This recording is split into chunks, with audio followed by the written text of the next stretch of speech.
Welcome to the endgame class, December 23rd, 2014.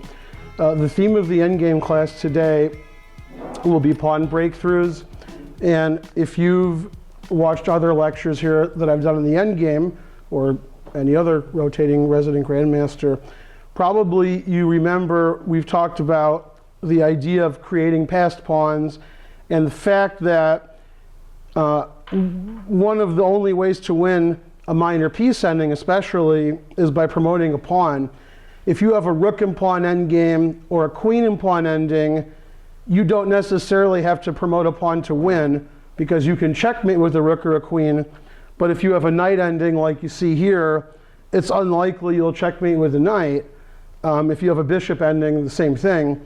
So it's pretty likely if you would like to win, you have to promote to a queen. Now,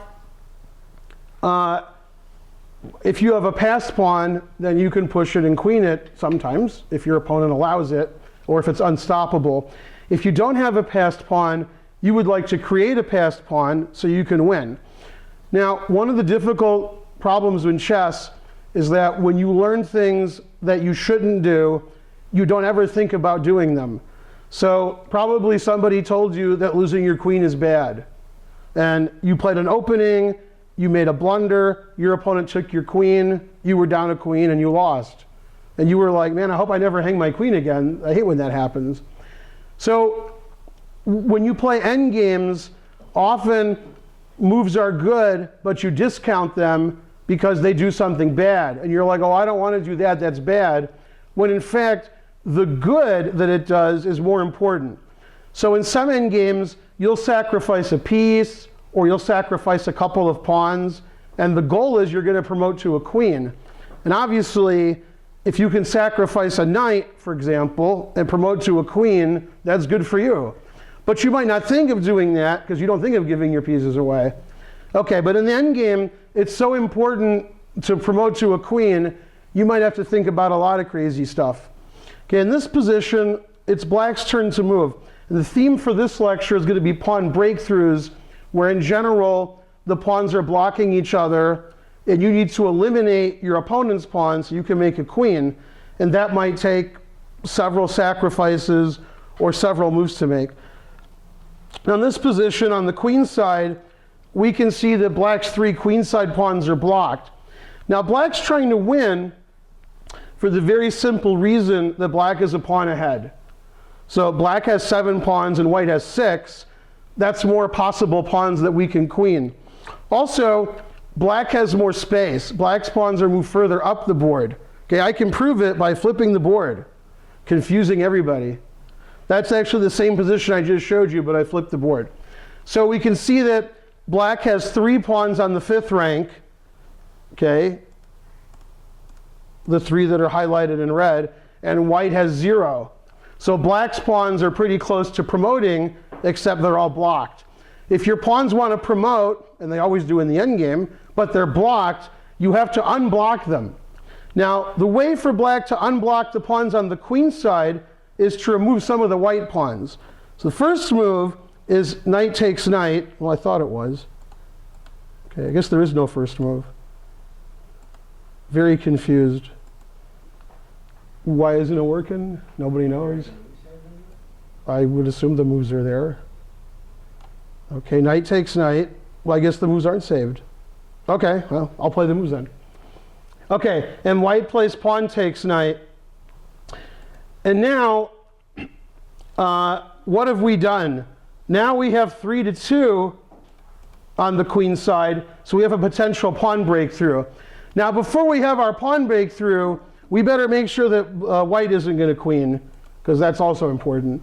Okay, so we play king to f5, and now d6 is a bit silly. We just go take it.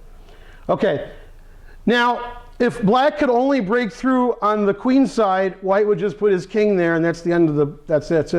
Okay, but luckily, black has a monster pawn majority on the king side. Black has 4 pawns to 3, and white's pawns can't move. These pawns are sort of stuck. Okay, so basically white has to make a decision now. Do I stop black on the queen side or the king side? It seems pretty obvious if white just hangs around on the king's side. We'll play c4, and we break through. There's no way to stop the b pawn. So let's say that white doesn't see how black breaks through on the king's side, and we'll just plays king c2, and says, well, you can't do anything. What are you going to do? Okay, now how does black break through on the king's side? How does he make a passed pawn?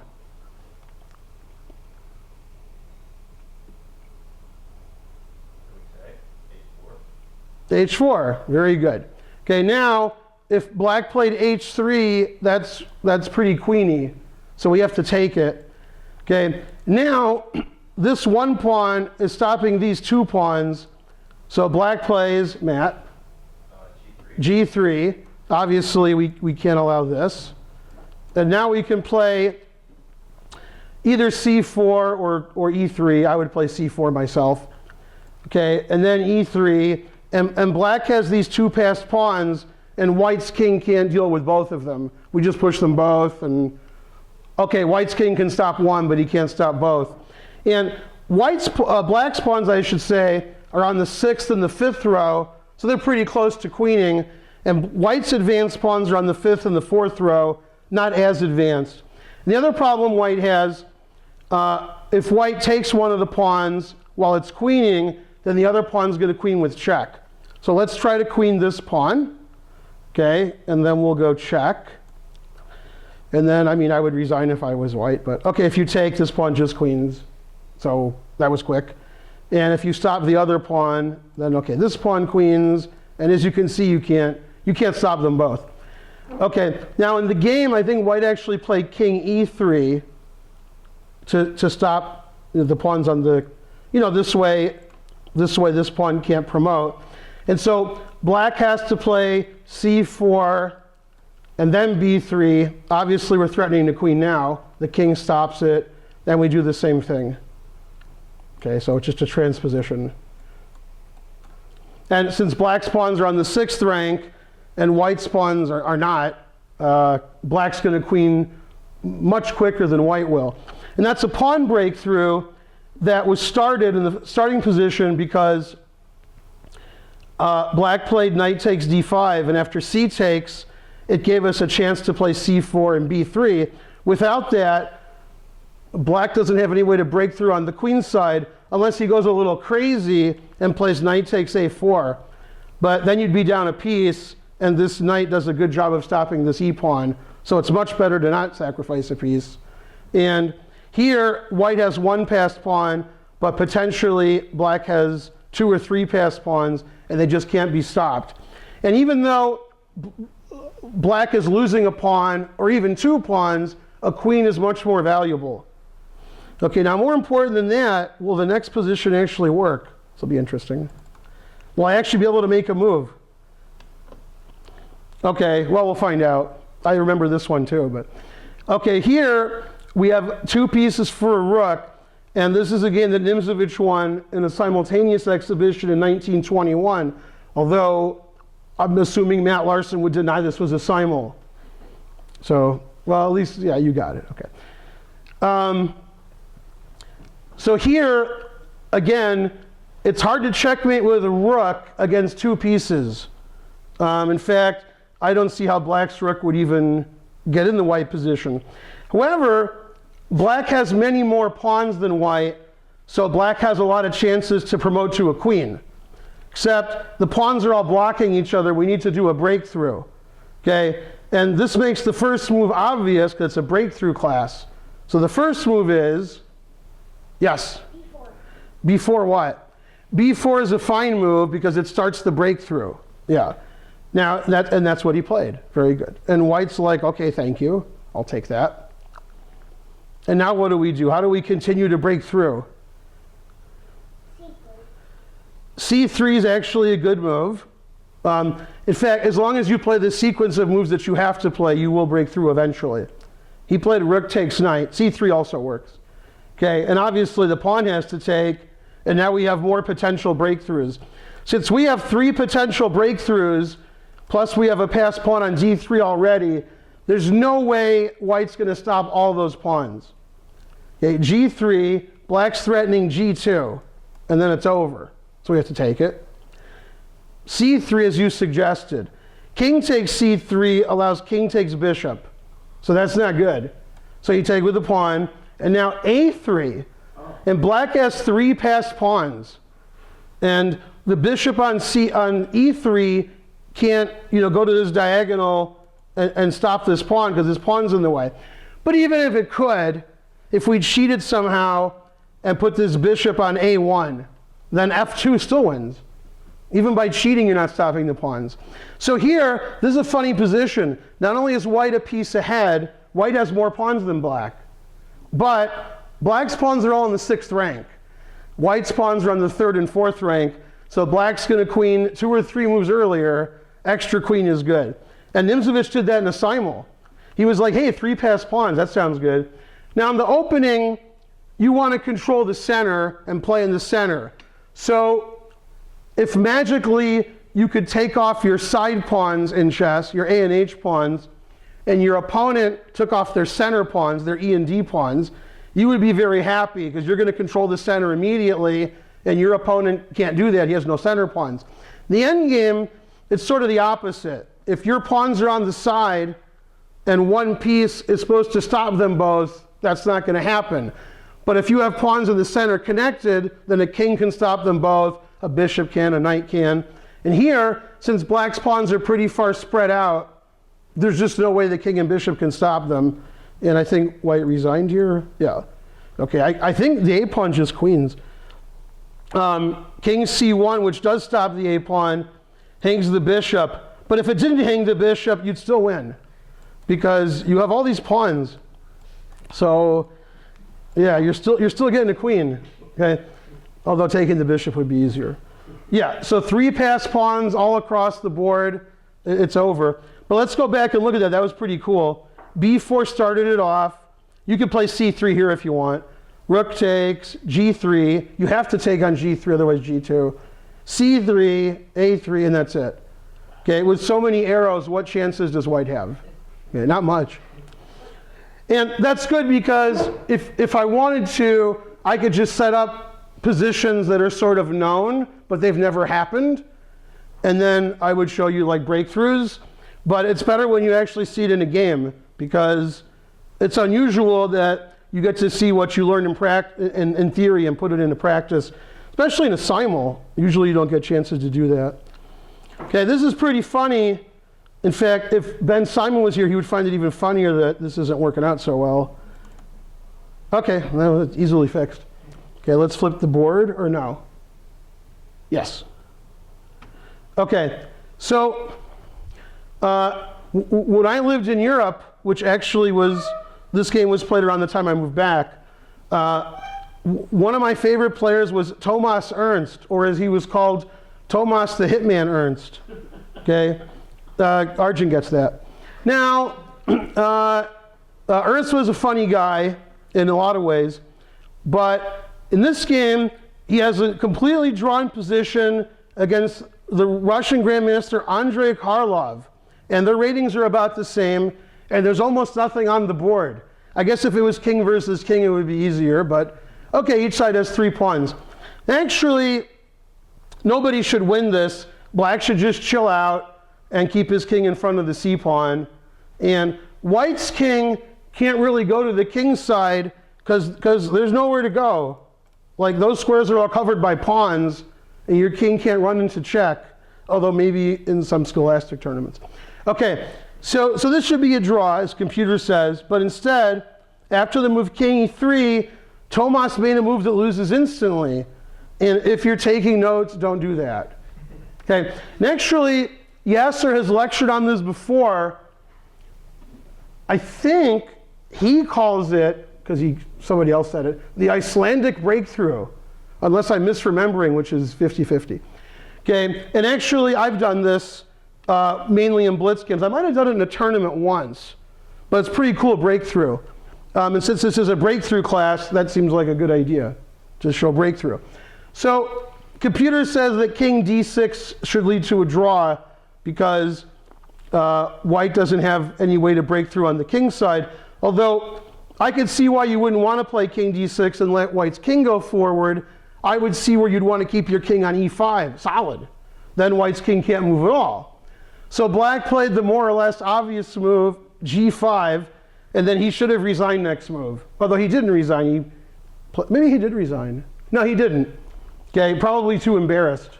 Okay, and now white has a pass pawn on the queen's side, right? He'd like to have a pass pawn on the king's side, and I don't think black's king can move in both directions. That would be my opinion. Okay, and here white made a very unusual move, which as I said, Yasser has lectured on before, which he's also done. So white to move and win, it's a one-move answer. Ken West. G4. Matt Larson approved. Okay, G4. Now, both sides are going to get passed pawns on the king's side, except white has a pass pawn on the queen's side too, so that's not good. Black has two moves that make sense. He could just take either pawn. If he takes the h pawn, then I'll take the h pawn, and black's king has to stop these two pawns. I don't think that's possible. And white's king has to stop these two. That seems much easier. See, we just, that was it. That was easy. Okay, they're stopped. Okay, so black played, now black obviously didn't see g4, or he wouldn't have played g5. I'm assuming after g4 he was very embarrassed, because he is a grandmaster and he has to resign now in a dead drawn position. So I think he played on several moves just to make the game go longer. So he took on g4, and let's somebody else raise their hand. Ken West answering every question. Julian, h5, right, and we have the two outside pawns. Black has more pawns than white, but black's pawns are all together, so my king goes in front of them. Don't do that, that makes noise. Right, okay, white's pawns are far away, so black needs to play bug house and put a piece in front of one of the pawns. Okay, so black played for tricks, but that didn't work out. Okay, he might even check him again. Okay, and after h7 he realized he's a bit too slow. Yeah, he could play f3 check. He resigned here, but okay, I queened, and yeah, your pawn's not queening yet. Okay, so that was pretty funny because after, he obviously just didn't see g4. And this idea where both sides get a passed pawn sometimes works and sometimes doesn't. Here, of course, it works because white's king is very close to the queening square, and all of black's pawns are concentrated on one side. Your king can stop pawns on one side, but not on both. So again, if this was an opening or a middle game, this would be a favorable pawn structure to black, because white would have an isolated pawn and black has perfect pawn structure. But here, because it's an endgame, now white has two passed pawns, there's no pieces on the board, so they're just going to queen. So g4 was a very nice catch by Kharlov. And the only thing I wonder is, did Ernst realize his mistake before or after Kharlov played g4? It's just a terrible feeling when you're sure the game is going to be a draw, then after g4 you have to resign. That's unfortunate. These positions are fun to look at with the chess engine, because chess engine says 0, 0, 0, 0 draw. Then you make a move like g5 and then explodes. Then the red light comes on and announces mate, says plus 40. Pretty funny. Okay, but okay, when you're a human, you make those kind of mistakes occasionally. Okay. Now this is a funny game because I didn't know it beforehand, and it was very badly played. So this is Capablanca playing Ed Lasker in 1913. It says casual, so it wasn't a tournament. Now, I met Ed Lasker, unlike most of you. I met him in 1979 in Montreal at the Montreal tournament. And that was a very strong tournament. Korchnoi was still being blacklisted by the Soviets, right, Julian? So Korchnoi didn't play because otherwise the Soviets wouldn't have played. And the organizers were like, the Soviets are pretty good. So the players were Karpov, Tal, Spassky, Portish, Timon, Luboyevich, Kovalik, and Larson, unless I said Larson already. Maybe he played twice. think Hubner played. It was 8 players, double round robin, tied for first, Tal and Karpov with 10 out of 14. Pretty good score. I was there when Larson beat Karpov with black. I was only there for 3 days or so. And I met Ed Lasker. He was in his early 90s. Okay, now don't confuse Edward Lasker with Emmanuel Lasker. I'm sure you were doing that. Arjun was like, I was doing that. Okay, and then Arjun said, who? Right. Have you heard of either one of those players? Yes. See, there you go. But probably Emmanuel Lasker. Probably. Yeah, there you go. Now, a lot of people think they were related. They definitely were not brothers. But I think they found out later in life, they thought they were not related, but maybe they were. Okay, very suspicious. They were distant cousins, but they treated Bill Murray like a 4th cousin. Okay, and also they like cheeseburgers. Okay, now Edward Lasker was a bit suspicious compared to the world's best player. He was okay. He was probably strong IM strength. Although if you look at this game, you may disagree. Okay, so Lasker played king to d5, and now the mistakes started to happen. I will blame it on casual chess. Okay, when I play casual chess, every move is a mistake. And the moves I didn't play that I was considering are also mistakes. Now in this position, it's clear to even the most dim-witted individual with an advanced degree in hyperbolic topology that black is in zugzwang. Right, Arjun? Yeah. See? Okay, so white wants to make a queen on the king side. White has 3 pawns to 2. Well, black can't play king e6 here because you're hanging your d4 pawn. If you don't want to hang your d4 pawn, you're going to play king c5. But you're not going to play king c5 because they're not going to make a queen. You see what I'm saying? So black actually can't move here. So having said that, the winning move would be, pretty hard problem. Capablanca couldn't find it. So a3, very good. Computer recommended, plus 8 million. Okay, and now if a5, obviously a4, then black can't move. Black plays king c5, now we start the queening process. Okay, and black tries to get back, but yeah, you can't catch the pawn. Okay, so Capablanca could have won quite easily by playing a3, but instead he blundered, which is good for us because then Lasker blundered and it's funny. Okay, casual game, casual. Okay, so a3 wins. Capablanca played f5. He thought he'd win quicker, and he did. So, okay. And obviously Lasker took, and Capablanca played h5. Okay, and now Lasker made the losing move. This is actually a draw, this position. Except he made a really bad move and resigned. So that didn't work out very well. So actually there's another zugzwang, and Lasker fell into it. Okay, so if it was white to move, g6 would win. Okay, so black has 2 possible moves that stop g6 winning. King e6 and king e5. And you actually have to do some analysis to figure out which is right. Either he didn't do any analysis or he analyzed it wrong, I don't know. Okay, he played the obvious move. Which one's more obvious, e5 or e6? E6. Who says e6? Who says e5? Okay, the people who said e5 are correct. It's more obvious, but it's terrible. Yeah, your move is better. Okay, and the reason is, after king e5, which was played in the game, Capablanca played the only move that wins. And if I may I? If he doesn't play the only move that wins, he loses. So this is, no, you can't answer quick. We talked about this in the lesson. Okay, white has 1 move that wins. There are no moves that draw, and otherwise black wins. So you can see that Lasker's like, hey, maybe I'll win. Okay, what is the only winning move for white? A3. A3, what do you say? What's that? A3, and Julian will give the right answer. Right, which is sort of the mirror image. I think they all have these. Yeah. Okay, so h6, and I don't know if he resigned here. Yeah, okay, he resigned.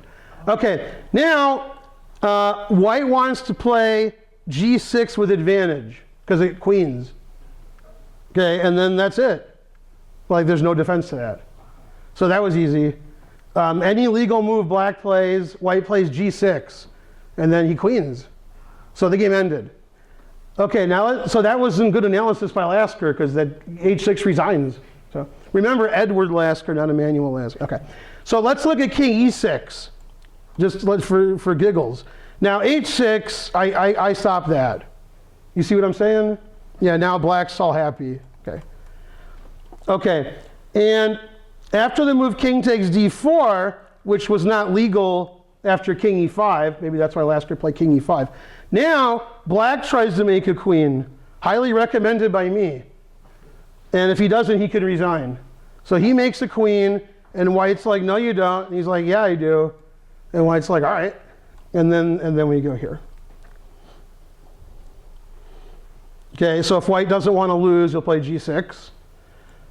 And h6 is a draw, and taking is a draw, either way. Let's take, just to show. And even though white wins this pawn, it's a draw, and black makes these two moves for the next 1,000 moves. Okay, and if black is allowed to play king b8, that would be good. If white doesn't allow that, white's king is going to go to a7 and a8. That's hard to queen when your king's on a7 and a8. Okay, but otherwise black's play is very easy. Okay, you make the same two moves a million moves in a row. See, good. And if somehow white plays king b6, we just come in here. Okay, so that was a draw if he played king e6.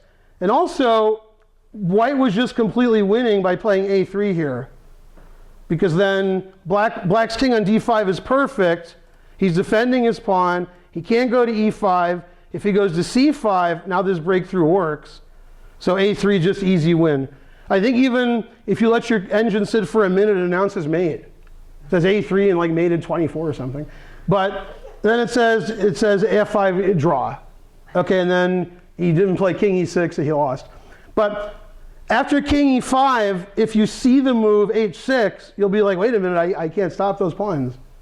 Okay, maybe he didn't see h6, I don't know. Although, if he didn't see h6, then he would have thought he was winning, because now black's winning otherwise. White really can't do anything else. So a very strange play by both players. And king e6 is sort of a weird move, because we're giving our pawn away, but at least we're stopping white from queening, which is more important. If you have a choice of giving away a pawn or letting your opponent promote to a queen, that's no decision. To paraphrase Reservoir Dogs, that's really paraphrasing. That's the most, right, Arjun?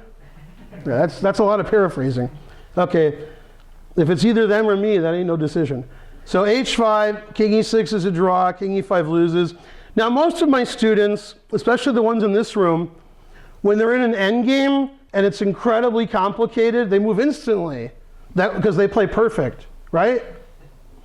No, the endgames are very difficult, and occasionally one move wins, one move draws, and one move loses, and taking 10 or 15 minutes would lead you to the right move by doing small calculations.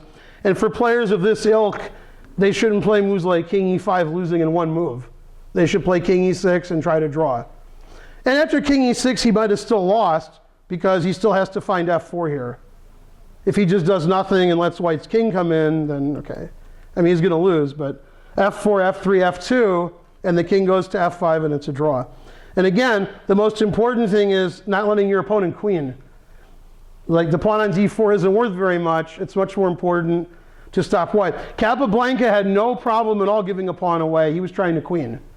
Although he could have been a little more foxy and played a3. But, okay, it was a casual game. Somehow it was written down. Everybody knows about it. So when you guys play casual games, you're taking notes. Yeah.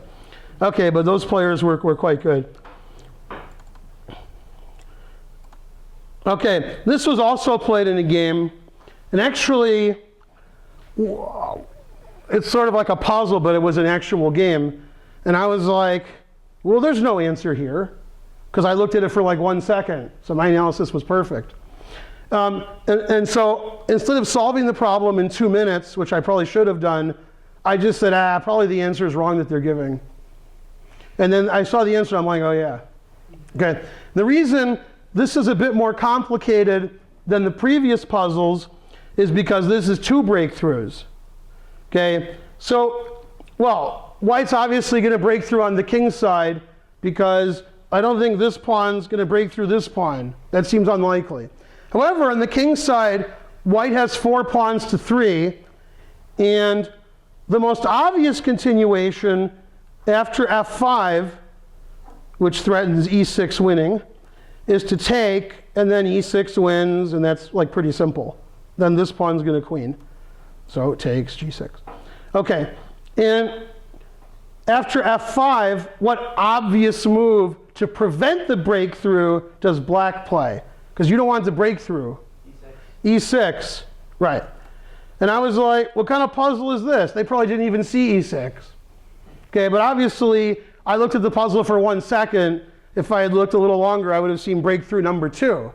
Okay, and breakthrough number 2 is even better than 1. Sort of like Die Hard? No? Ken West is like, what? No. Arjun, can you explain that to him? I don't know what it is. I found the rest. What? No, I was explaining how Die Hard 2 is better than 1. No, but I think Very unusual. Which Godfather is better? The first one? Anybody agree? Probably not, right? You agree? Wow, Arjun agrees. Yeah, I don't know if Arjun's going to back that up. All right, Arjun, how do we break through again? F6, F4, and F5. I didn't see that. That might work. There. Hold on. He might be right. As Jim Tarjan once said to an audience, when I suggested a crazy answer, I'm afraid he's right. Although I'm not sure you're right. Hold on.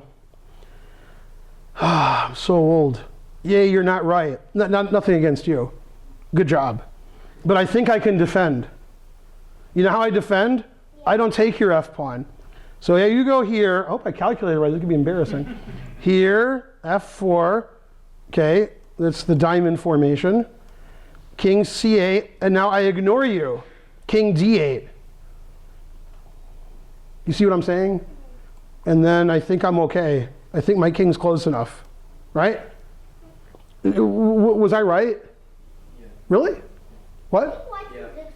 White's and zugzwang? How about king B1 to A2 forever? Right? But then he just gets down for notes. Who promotes? How does black promote? No, he doesn't. Oh, yeah. Yeah, draw. I agree. Okay, so you were close, but since you're too young, no cigar. Okay, E6. And how else? F6 almost worked. I thought he had a duplicate answer. I was getting scared for a second. Okay, but white actually found the right move in the game, and or moves. Jules? F6, Not E6? I don't know what the difference is. There's no difference. Okay. Okay, so you take one of the pawns, and now we play Arjun's style. Right, Arjun? Yeah. Okay, F4, F5, remember? Okay, F5.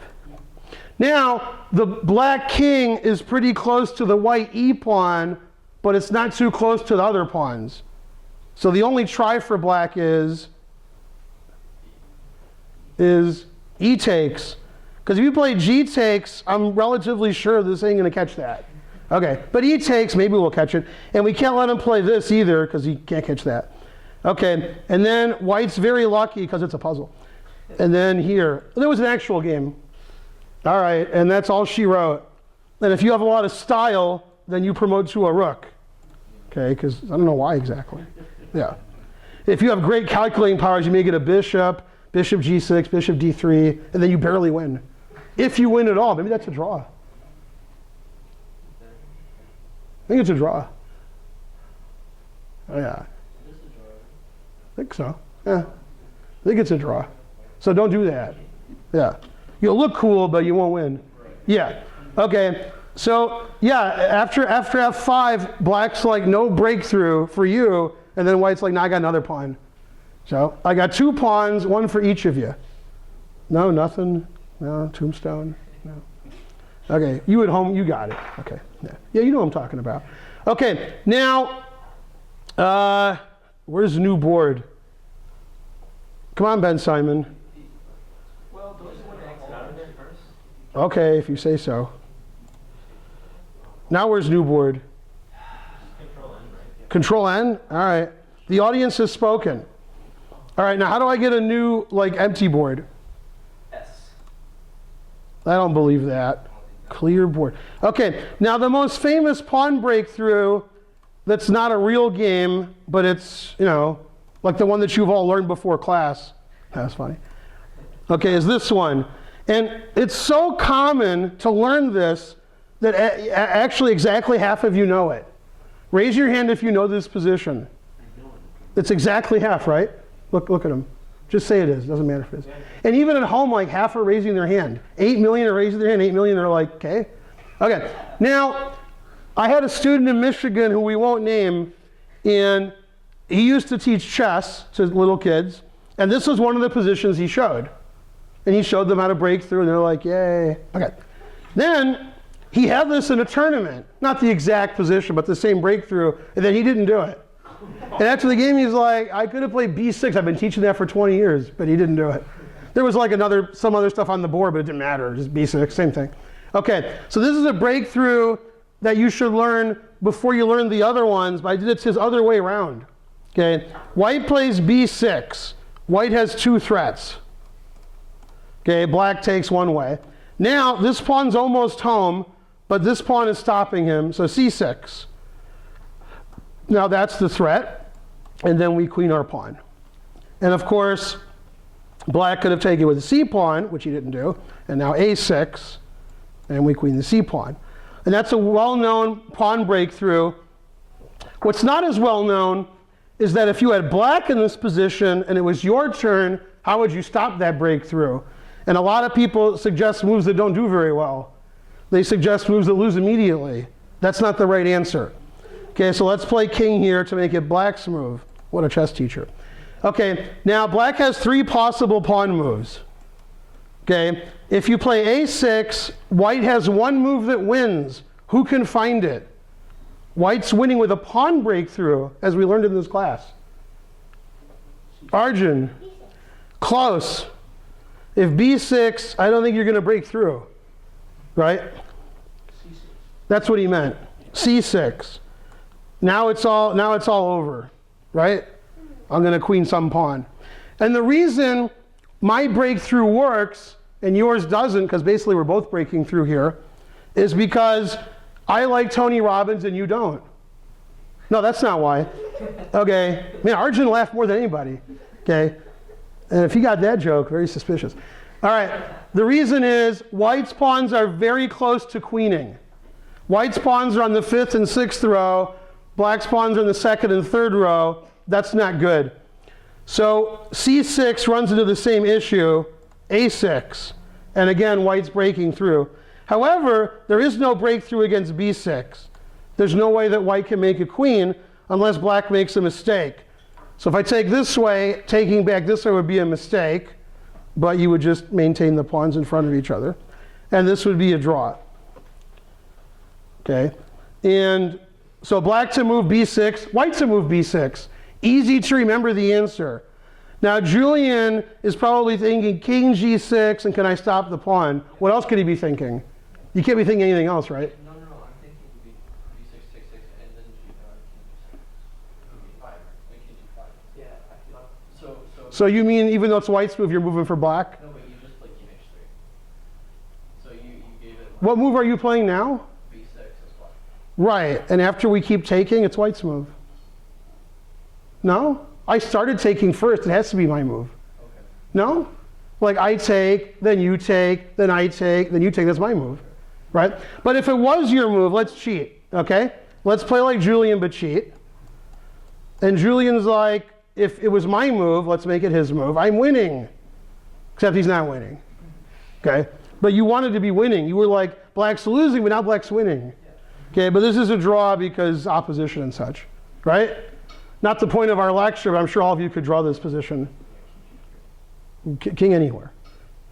Well, king h3 loses, and king h1. I would go here for being funny. Okay, although I would go to g3 just in case. I don't be too funny. Okay, and then, okay, if somehow it was black to move and black got to take this pawn, he's still not winning because king b3 is the opposition, which isn't really the point of our lecture, but still funny. Okay, so b6 wins if it's white's move, b6 draws if it's black's move. That sort of makes it easy to find the right move. Like b6. Okay, and if a6 is played by anybody or c6, that's terrible. c6 by black loses because of a6, and the pawns break through.